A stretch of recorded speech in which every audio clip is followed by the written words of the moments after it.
अब यहाँ स्क्रीन पे मेरे पास एक बेचारा जेरी और चार चार टॉम इसके पीछे पड़े हुए हैं।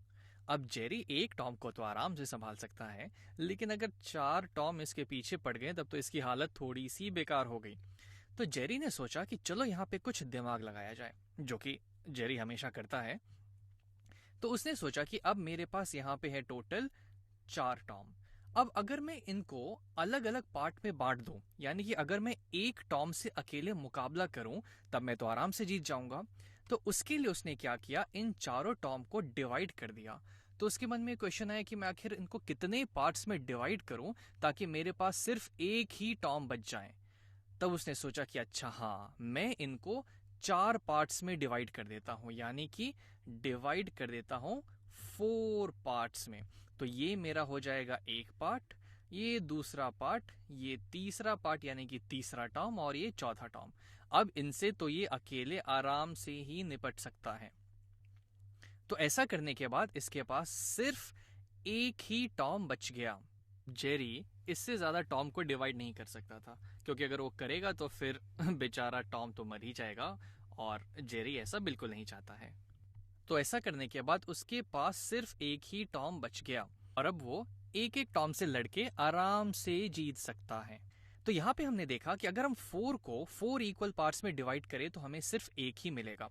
इसको अगर हम दूसरे शब्दों में लिखना चाहें तो ऐसे भी लिख सकते हैं कि इस फोर को अगर हम फोर से डिवाइड कर दें, यानी कि कुछ ऐसे, तब चार को चार पार्ट में डिवाइड करना, यानी कि सिर्फ हमारे पास एक ही पार्ट बच जाएगा। इसको और डिटेल में थोड़ा लिखें तो हमें क्या पता चलेगा कि ये है फोर टाइम्स इस बाई फोर जो यहां पे लिखा हुआ है ये डिनोमिनेटर में, इसको मैं कर देता हूं 1/4, और इसकी वैल्यू क्या आ जाएगी यहाँ पे 1 के बराबर।